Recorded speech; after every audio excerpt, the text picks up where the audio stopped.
अब वो दांत वाले सांप नहीं जिसमें दूध नहीं, जिसमें जहर नहीं था। अब ये सांप काटेगा तो पानी भी नहीं मांगिएगा। बिल्कुल बिल्कुल। और मुंह फिक्स्ड है। कोई सांप नया आपको काट ले जिसकी जो विषधारी ना हो तो क्या होगा, फूल जाएगा, ये होगा, वो होगा, हाइपोटॉक्सिया होगा, 2-3 दिन बीमार रहिएगा, पलना। ये सांप काटेगा तो सीधा डायरेक्ट यमराज से भेंट होगा।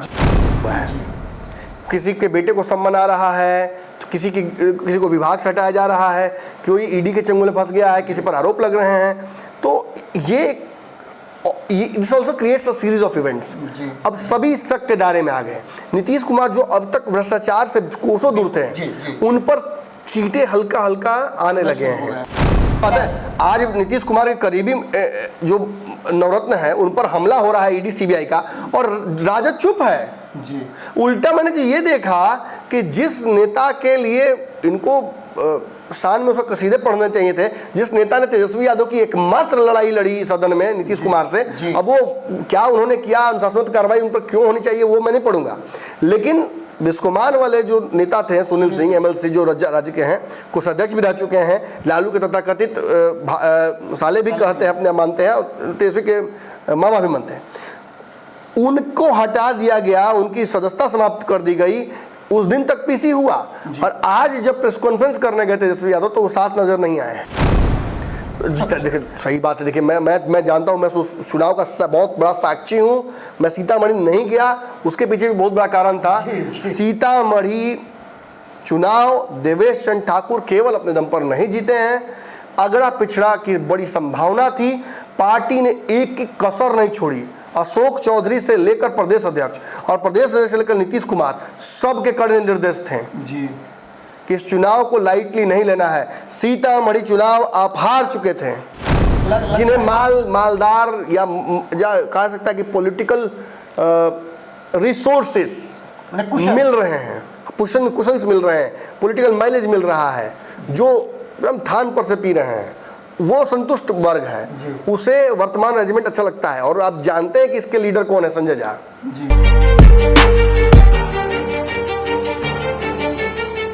नमस्कार, एक बार फिर से आपका बहुत बहुत अभिनंदन करते हैं, स्वागत करते हैं विशेष पंचनामा में। आज फिर से नमन जी के साथ हम बैठे हैं, और निश्चित रूप से जब बैठे हैं तो कोई बड़ी बात और बड़ी खबर होगी। देखिए, बिहार की राजनीति को लेकर के बहुत सारी बातें चल रही हैं, लेकिन आने वाले 2025 के चुनाव और जो 2024 का लोकसभा चुनाव बीता, और इन परिणामों के बाद जो परिस्थितियां पैदा हुई हैं उसमें कई तरह की चर्चाएं हैं, और कुछ चर्चाएं तो ऐसी हो गई हैं जिन चर्चाओं को यदि छेड़ दिया जाए तो कई सारे राज खुलते नज़र आते हैं।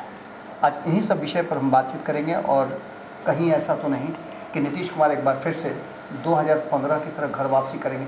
क्यों करेंगे, क्या है कारण, ये सब कुछ हम बताएंगे और नमन जी से पूछेंगे। नमन जी, जो वर्तमान परिस्थिति बनी है 2024 के चुनाव के बाद जी, और 2025 से पहले नीतीश कुमार की बहुत सारी ऐसी बातें हैं जो पूरा नहीं कर पा रही है भारतीय जनता पार्टी या नरेंद्र मोदी जी। वादे तो बहुत सारे हुए थे। क्या लगता है कि नीतीश कुमार स्थिर हैं या फिर डमाडोल स्थिति है? देखिए, एक बात तो मैंने ये अपने पिछले पंचनामा में भी की थी, गेमबड़ा में भी लगातार मैं बोल रहा हूँ कि ये चर्चाएं हमें 5 साल करनी होगी जी। नरेंद्र मोदी की सरकार 5 साल अगर चलती है तो कभी नीतीश कभी नायडू, ये बातें होती रहेंगी दोनों को लेकर, क्योंकि ये सरकार डिपेंडेंट सरकार है। और अगर विपक्ष की भाषा में बोले तो नीतीश नायडू डिपेंडेंट सरकार एनडीए है जी। तो ऐसी स्थिति में छोटी छोटी भी समस्याएं अगर सामने आएंगी, वाद विवाद भी होंगे, तो उन पर चर्चाएं होंगी, और चर्चाएं छोटी नहीं होंगी, बड़ी होंगी जी। एक्शन के रिएक्शंस होंगे, कॉन्सिक्वेंसेस होंगे। और आप नीतीश कुमार के क्षणभंगुर राजनीतिक फैसलों की फहरिस्त देखते हैं तो आपको इतना समझ में आ जाता है कि आगे एक पैटर्न है, जिस पैटर्न को फॉलो करते हुए नीतीश कुमार कोई भी फैसला कर सकते हैं। बट अगेन, कोई भी विश्लेषण शुरू करने से पहले, तथ्य सामने रखने से पहले, एक लॉजिकल बात पहले ही कर देना चाहिए। नीतीश अब तक जब भी भाजपा से लड़े हैं और भाजपा से अलग हुए हैं, तब नीतीश कुमार बेहतर स्थिति में नहीं थे। इस वजह से उन्हें बैसाखी की आवश्यकता पड़ती थी। आज नीतीश कुमार भाजपा को छोड़ते हैं तो नीतीश को बैसाखी की आवश्यकता नहीं पड़ेगी, भाजपा को बैसाखी की आवश्यकता पड़ेगी। तो this is a very strong vintage point, एक बहुत तगड़ा सामरिक स्थिति है नीतीश कुमार की, जहां से वो उनके मूव्स फिक्स्ड हैं। देखिए, हो सकता है आपको सांपों के बारे में ना पता हो, आप सांप से डरते हो, तो आप जब सांप से डरते हैं तो आप किसी भी सांप के पास नहीं जाइएगा। बिल्कुल। लेकिन अगर आप सांपों की औषधि करते रहे हैं या सपेरे हैं या आपको सांपों के बारे में बहुत जानकारी है या बियर ग्रिल्स हैं आप जी। तो वैसी स्थिति में आप सेलेक्टिवली कुछ सांपों को खा भी जाइएगा, कुछ सांपों को पॉकेट में भी रख लीजिएगा, गर्दनों में लपेटे घूमिएगा, और कुछ सांप से 500 कोस दूर न रहिएगा। भाजपा अब उस स्थिति में है कि भाजपा को पता है कि नीतीश कुमार अब वो दांत वाले सांप नहीं जिसमें दूध नहीं, जिसमें जहर नहीं था। अब ये सांप काटेगा तो पानी भी नहीं मांगिएगा। बिल्कुल बिल्कुल। और मुंह फिक्स्ड है। कोई सांप नया आपको काट ले जिसकी जो विषधारी ना हो तो क्या होगा, फूल जाएगा, ये होगा, वो होगा, हाइपोटॉक्सिया होगा, 2-3 दिन बीमार रहिएगा, पलना। ये सांप काटेगा तो सीधा डायरेक्ट यमराज से भेंट होगा। जी जी। तो अब नीतीश का भी मुंह फिक्स्ड है। नीतीश काटेंगे तो भाजपा की सरकार लेन देन हो जाएगी गई। और बिहार में नहीं, फिर मैं कहूँगा दिल्ली तक। जी। और जो लोग कहते हैं कमेंट में आके कि सर दिल्ली क्यों बोलते हैं बार बार, नीतीश थोड़ी है सरकार चला रहे हैं।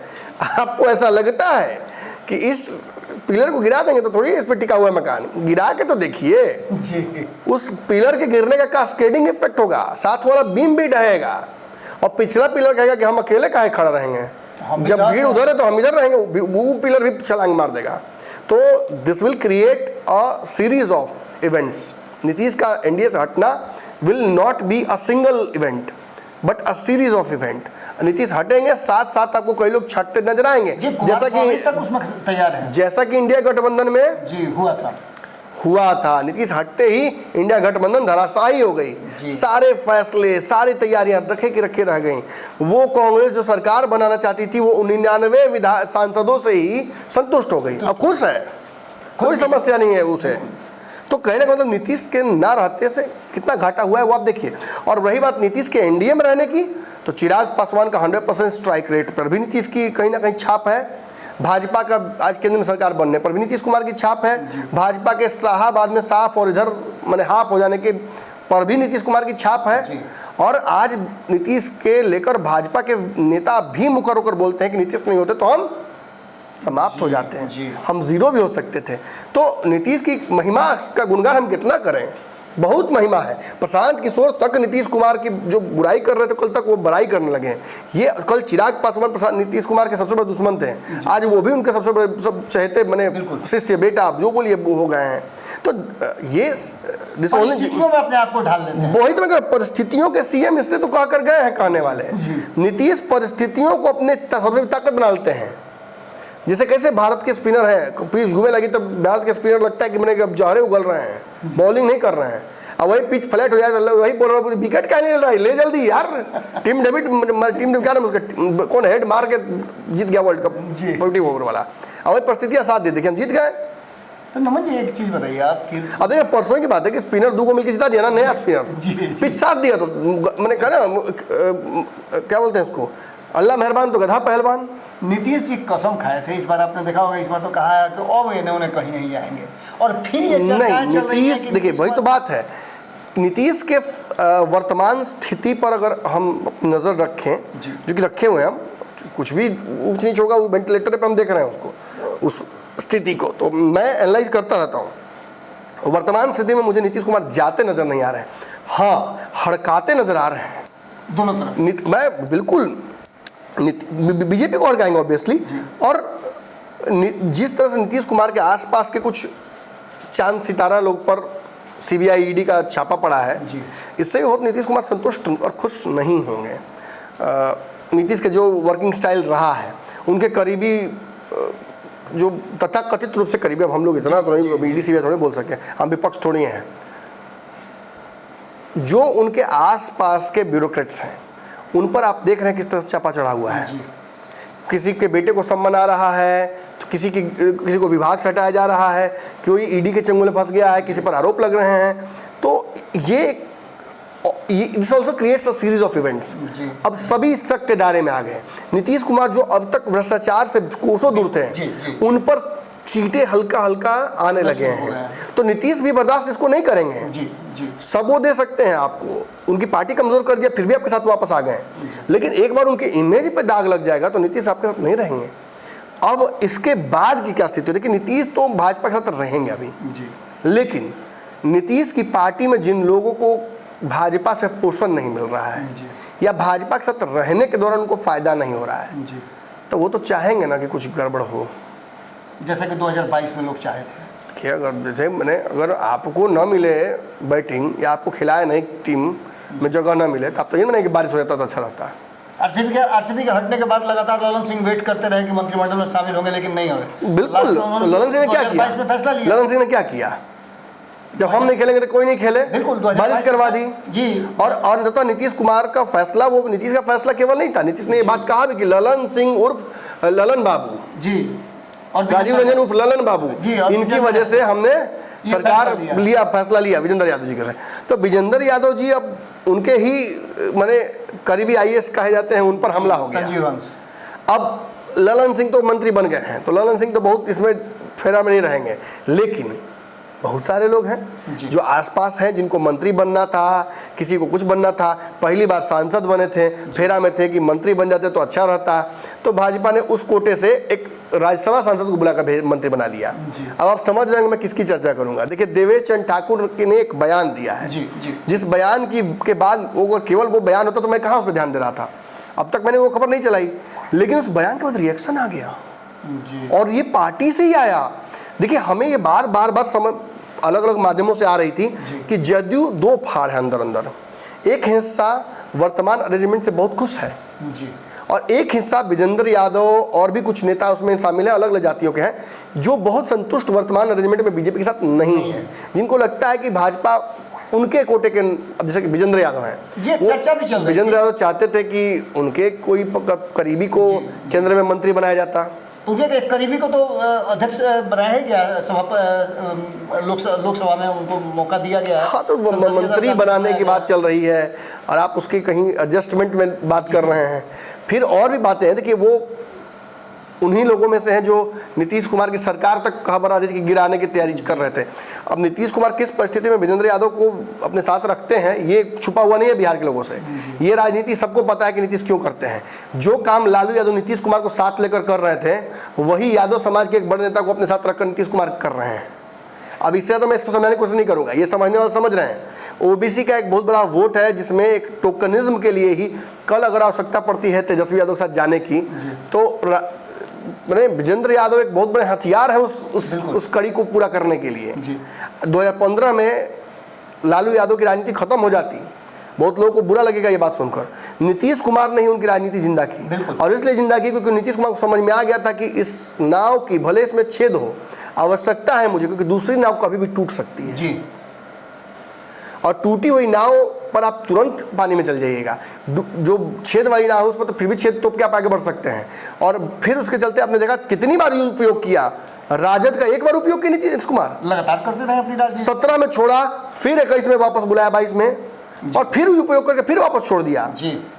देखिए, राजद भी ये बात मान चुकी है कि वो तो अपने दम पर सत्ता में नहीं आ रही है, तो वो कमोडिटी की तरह इस्तेमाल होने के लिए तैयार है। हमको इस्तेमाल कीजिए, कोई दिक्कत नहीं है।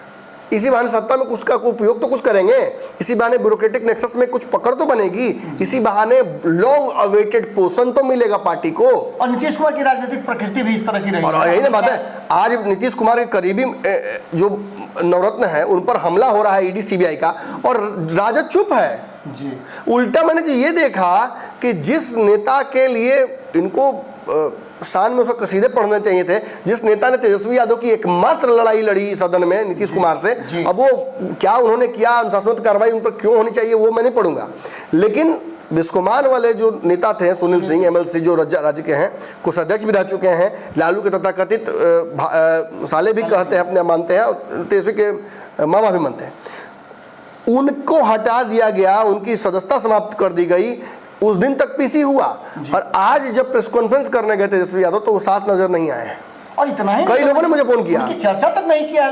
कई लोगों ने मुझे फोन करके ये कहा, कई पॉलिटिकल लोगों ने कहा मुझसे कि सुनील सिंह एकाएक फ्रेम से क्यों गायब हो गए, इनके लिए तो एक लंबी लड़ाई लड़नी चाहिए थी राजद को, एकाएक तेजस्वी उनको दूर क्यों कर दिए खुद से, ताकि नाराज ना हो जाए। जी। चाचा जरूरी है, मामा जरूरी नहीं है। मामा की संपत्ति में से हिस्सा नहीं मिलता है, चाचा वाला में हक बनता है, और उन चाचा को नाराज नहीं किया जा सकता है। आप समझिए मेरी बात को राजनीतिक, अगर इसी इशारे को भी समझ जाएंगे तो बहुत जरूरी बात हो जाएगी आपके जीवन में। खैर, देवेश चंद्र ठाकुर देवेश चंद्र ठाकुर ने एक बयान दिया जी। जिस बयान की चर्चा या हो सके तो हम आपको दिखाई देते हैं। इस बयान में देवेश चंद्र ठाकुर ने क्या कहा है इसको समझने की आवश्यकता है। जी। देवेश चंद्र ठाकुर मान रहे हैं कि उनको लालू यादव ने जिताया है चुनाव। लालू यादव पूर्व में मदद करते रहे हैं। लालू यादव की पूरी नहीं, लालू यादव को उन्होंने तो साहब कहा कि ना भाजपा ना जदयू हमको कोई मदद नहीं किया, हम अपने दम पर जीते हैं। इस चुनाव में उन्होंने कहा कि इन दोनों ने मदद मेरा नहीं किया। लेकिन जब हम एमएलसी का चुनाव लड़ रहे थे तो लालू प्रसाद बार-बार मदद भी कर रहे। लालू यादव मदद किया कभी जी। और लालू यादव ने उस वक्त मदद की तो वादा देकर मदद किया, हम आपको जिताएंगे। हाँ, तो आप समझिए कि और इसके बाद बहुत रास्ते बच नहीं आते हैं। मतलब जिस गठबंधन से जीते हैं, जिस पार्टी से जीते हैं, जिस नेता के करीबी माने जाते हैं मुख्यमंत्री के, उन सभी को कटघरे में एक बार खड़ा कर दिया उन्होंने जी। लेकिन मुख्य हमला उनका बीजेपी के ऊपर ही था। क्या देवेश चंद्र ठाकुर मंत्री बनना चाहते थे, नहीं बने, इस वजह से नाराजगी है या इसके पीछे कोई बड़ा खेल है? देखिए, देवेश चंद्र ठाकुर को जो लोग जानते हैं वो ये मानते हैं कि देवेश चंद्र ठाकुर मंत्री जैसे पद के लिए इतनी बड़ी बात नहीं बोलेंगे। वो मन के फक्कड़ हैं। कभी ब्राह्मणे को सुना दिया, कभी यादव मुस्लिम को सुना दिया, कभी कलवार को सुना दिया, कभी कुशवाहा को सुना दिया। तो हो सकता है कि he is not fit to for politics. वो ऐसे लोग राजनीति नहीं कर पाते हैं लॉन्ग टर्म। कभी रात में भाग भी गए, कभी रात में बहुत मैंने बोला वही मैंने चर्चा कर दी उसकी। मैंने बोला कि ब्राह्मण था जो फोन करके उनको बोला तो उसमें भी उन्होंने वही शब्द का प्रयोग कर दिया। इनफैक्ट बिहारियों को वो गाली सीधे दी। पार्टी उनकी इसमें भी उनको डिफेंड कर रही थी। पिछला भी बयान था उसमें भी डिफेंड कर रही थी। वही नीरज कुमार दो जगहों पर उनको डिफेंड करते हैं जहाँ वो गलत थे। और वही जब नीतीश कुमार की तरफ मोड़ देते हैं अपना रडार तोप, तो तुरंत वही नीरज कुमार ने आज बयान दिया है एक प्राइवेट चैनल पर और उन्होंने कहा है, उन्होंने जो कहा है वो विस्फोटक है जी जी जी कि लालू यादव ने मगर मदद कर दी तो लालू यादव ने धोखा दिया अपने प्रत्याशी को जी। आपकी मदद की तो प्रत्याशी को धोखा दिया। बिल्कुल। और अगर आपको लालू यादव की मदद से जीतना था तो सिंबल ललटेन क्यों नहीं लिए? सिंबल आपके पास तीर छाप क्यों था? नरेंद्र मोदी नीतीश कुमार के मेहनत से वैसे जीत गए। अब आप उल्टा बयान दीजिएगा। अमित शाह जाकर के ही कहा बोले कि हम बनिया का बेटा है। देखिए सही बात है। देखिए मैं जानता हूँ, मैं चुनाव का बहुत बड़ा साक्षी हूँ। मैं सीतामढ़ी नहीं गया, उसके पीछे भी बहुत बड़ा कारण था। सीतामढ़ी चुनाव देवेश चंद्र ठाकुर केवल अपने दम पर नहीं जीते हैं, अगड़ा पिछड़ा की बड़ी संभावना थी। पार्टी ने एक की कसर नहीं छोड़ी। अशोक चौधरी से लेकर प्रदेश अध्यक्ष और प्रदेश अध्यक्ष से लेकर नीतीश कुमार सबके कड़े निर्देश थे जी कि इस चुनाव को लाइटली नहीं लेना है। सीतामढ़ी चुनाव आप हार चुके थे, सीतामढ़ी चुनाव आप जीते हैं, एकदम विपरीत परिस्थितियों में जीते हैं। 48 घंटे पहले चुनाव पलटा है और बहुत ही ज़्यादा मैं समझाने की स्थिति में ना हूँ ना मुझे पता है, चलिए मान लेते हैं यही। तो ऐसी स्थिति में अगर वो जीते हैं और जीतने के बाद अगर ये बोल रहे हैं तो इसका तो चीरफाड़ होगा जी। देखिए, एक तो हिस्सा जो मैंने कहा कि मंत्री बनने को लेकर हो सकता है, तो मैं इतनी हल्की बात तो नहीं मानूंगा कि होगी उनके जहन में। निश्चित तौर पर भाजपा और नीतीश कुमार के बीच विवाद क्रिएट करना एक बड़ा कारण हो सकता है जी। भाजपा नीतीश कुमार के रिश्तों को तोड़ना, डैमेज करना, ये कारण हो सकता है। ऐसे वक्त में जिस वक्त तेजस्वी यादव राजद भाजपा पर बहुत हमलावर है और नीतीश कुमार को भाजपा से अलग करने के लिए हर हथकंडा इस्तेमाल कर रही है। नहीं दिया ना आपको विशेष राज्य का दर्जा, हट जाइए। देख रहे हैं ना मुकेश सहनी जी के पिताजी कैसे हत्या हो गई, हट जाइए। हर बयान के बाद तेजस्वी यादव जैसे तकिया कलाम छीन टपाक डम डम वैसे ही एकदम बयान दे रहे हैं। हर बयान के बाद नीतीश कुमार की जगह मैं होता तो हट जाता। नीतीश कुमार को हट जाना चाहिए एनडीए से। नीतीश कुमार को तुरंत सरकार गिरा देनी चाहिए। ये बार बार तेजस्वी जो नैरेटिव गढ़ रहे हैं और उस नैरेटिव को फॉलो करते हुए जदयू के कुछ नेता क्यों नजर आ रहे हैं? अगर ये दोनों नैरेटिव्स टेस्ट हो रहे हैं तो दिस ओनली प्रूव्स कि या तो देवेश चंद्र ठाकुर अगले ललन सिंह बनना चाह रहे हैं, वो ललन सिंह जो नीतीश कुमार को अलग कराएं एनडीए गठबंधन से, वही जो नैरेटिव का हिस्सा बन रहे थे, तेजस्वी तक को मुख्यमंत्री तक बनाने की बात चल रही थी जी। उस वक्त के जो ललन सिंह थे उस रोल में क्या देवेश चंद्र ठाकुर अपने आप को घुसाने की कोशिश कर रहे हैं? नमन जी, ये चर्चाएं जो हैं अचानक से नहीं शुरू हुई हैं। मुंबई में जब अंबानी के बेटे की शादी थी और उस शादी में जितने भी विपक्षी दल के नेता जुटे थे, उसके बाद से ममता बनर्जी का एक बयान आया था सार्वजनिक रूप से। उन्होंने कहा था कि जो सरकार अभी चल रही है केंद्र में नरेंद्र मोदी की, वो अल्पमत सरकार है। और ऐसी सरकारें जब मत में सरकार हो तो भाजपा गिरा देती है, गिर जाती है, तो क्या अल्पमत की सरकार नहीं गिर सकती है? बिल्कुल ऐसा मैंने कई बार देखा है। और उनका इशारा जो था वो अटल बिहारी वाजपेयी की सरकार पर था, जो एक वोट से गिरी थी, और उसके बाद से ये एग्रेशन तगड़ा हो गया है। और कहीं ऐसा तो नहीं कि देवेश चंद्र ठाकुर का भी मुंबई से बड़ा संबंध रहा है?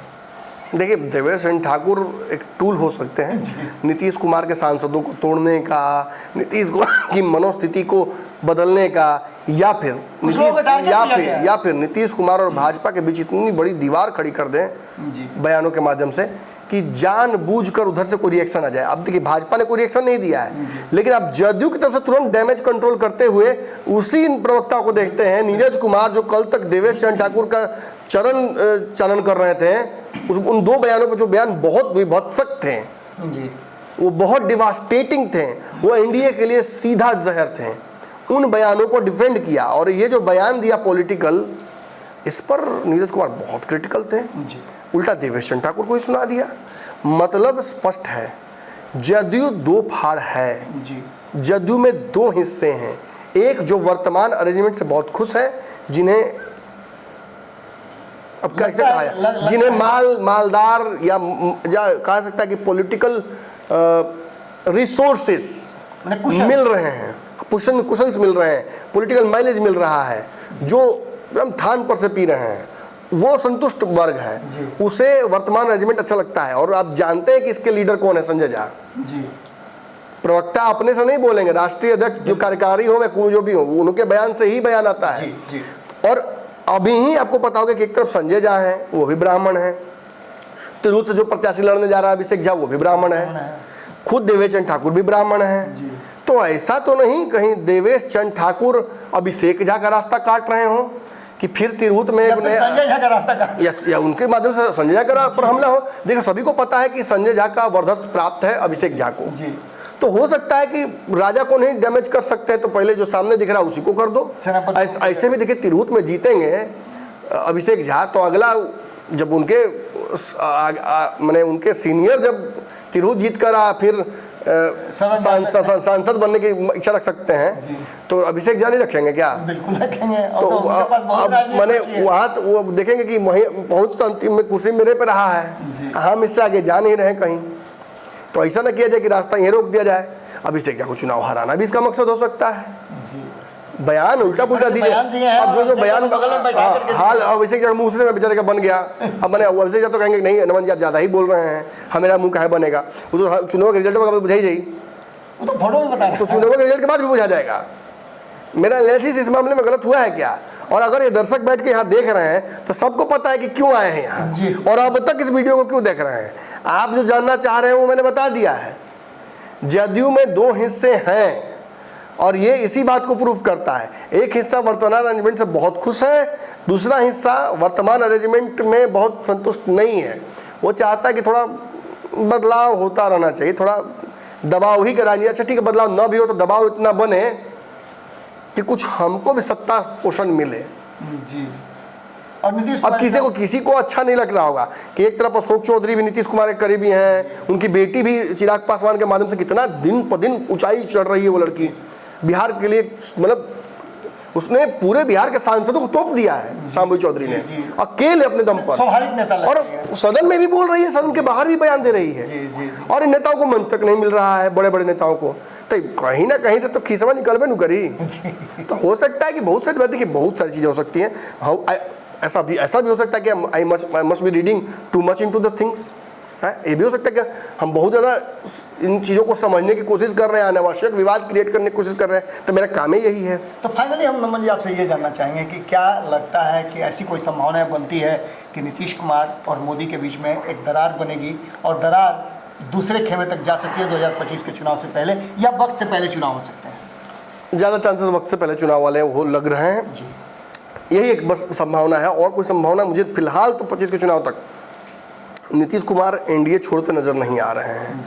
ये छोटी छोटी चीज़ें हैं, ये विवाद होंगे, इन विवाद होने भी चाहिए। बाकी एक बड़ी लोकतांत्रिक प्रक्रिया है, ये इकोसिस्टम है। इसी इकोसिस्टम में हर तरह के जीव जंतु भी पनपने चाहिए और इवोल्यूशन भी होता रहना चाहिए।